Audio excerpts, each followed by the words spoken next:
Hello, this is 365 Wing Chun. My name is Zion. I am trying to answer a question about why different lineages do different forms. And although this question is specifically talking about in the Shu Lim Tao, when we get down to Yi Ji Kim Young Ma, in the third section when we're doing the bong, we are trying to just rotate our elbow and our shoulder shouldn't really move. Our wrist should be in the same area, and that's what they're talking about. They're talking about when we do the bong that we're flipping it, okay? And I'm being fast with this, but when we flip it, we want to try to keep our hand in the same area. So, okay, so there's several parts to this. The Shu Lim Tao, no matter how you look at it, is not a fight. It is the alphabet of Wing Chun. You are learning the alphabet before you can talk. So, in all Shu Lim Taos of all lineages, they are very different. I have seen some where they do a bong, they go down to the tan, and they're going to do a palm strike to the ribs, and then they come back. Yes, I've seen it.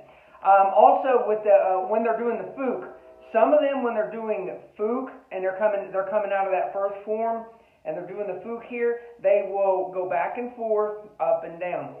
There's no real reason to do that other than you are stretching the ligaments in the wrist, and you're trying to make sure that when you hoon, you're getting this rotation. Hoon should be a small circle with the wrist.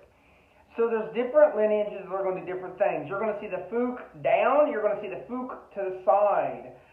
I prefer it down because in Wing Chun, every move is a verb. We do not have things like Jiu-Jitsu or Karate where the move is named after the movement that you are doing. In other words, something like, like a hammer strike, they call it a hammer fist. So it's named after the idea of coming down like a hammer. In Wing Chun, everything is a verb. So when we are doing a fook, we're actually resting and we are slightly bridging, but we're still going forward with the motion. The motion needs to always be forward, but it's resting. So you can technically throw a punch and be under the guy's arm and doing a fook while looking this way. You do not have to be down here or here when you are doing it. In other words, you punch and you don't do that. You're setting yourself up. If they grab your elbow and your wrist, you're setting yourself up for a small manipulation joint lock. So you don't want them to get that wrist lock. So in my training, when we're doing the fook, it's always just relaxed. It's not going to be straight down. It's not going to be straight to the side. This is not a relaxed fook, and nor is this. A relaxed fook is when the hand just kind of gives up. You just kind of like, you let it go. It's going to be slanted diagonally. Now, the reason you are keeping the fingers pointed is only for looks. It doesn't help you, because if I'm pointing my fingers downward or to the side really hard and I'm extending them, it actually takes away from the movement going forward. So the same concept in all of this, you're going to see different things in the Shu Lim Tao. Your second and third form are different. They are about recovering, they're about doing certain movements, about teaching footwork. But Shu Lim Tao, you are learning the alphabet so that you can speak and do talking hands, okay?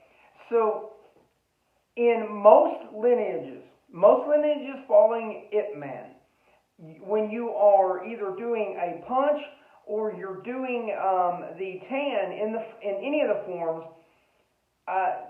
your hand, if you watch, when I'm doing a tan, my palm is going to be on my nipple line, okay? It's going to be where the immovable elbow is.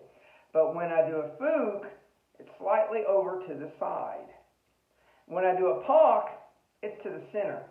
So the idea is that your hand goes from here to here to here, depending on pak, depending on fook, depending on tan, and then bong, it's going to be kind of in the middle area for bong. You don't want it too far out on the nipple line. Like, in other words, if you drew two lines where my nipples would be and then one in the center, your bong always needs to be from your center line. Now, I'm aiming it at him, so if he's standing over here, now my center line is always here, is right down my middle, but his center line is what I'm aiming at, and that would be the bong right here. So as I'm doing the bong, if I turn this way, I'm still in my center. I'm not at my nipple line, because if you're at the nipple line, you get out of that immovable elbow area. So Shu Lim Tao will differ depending on the lineages that you're looking at. Some places are going to be doing the back end part different, where you push down and then forward. You come up here. Most lineages you are looking to the right first, spreading out, looking to the left, and coming back. But I've seen variations on that too. Why are you doing that? You're being aware of your surroundings. It's starting to teach you to be aware of your surroundings, along with the move, of course. But every lineage is going to be different.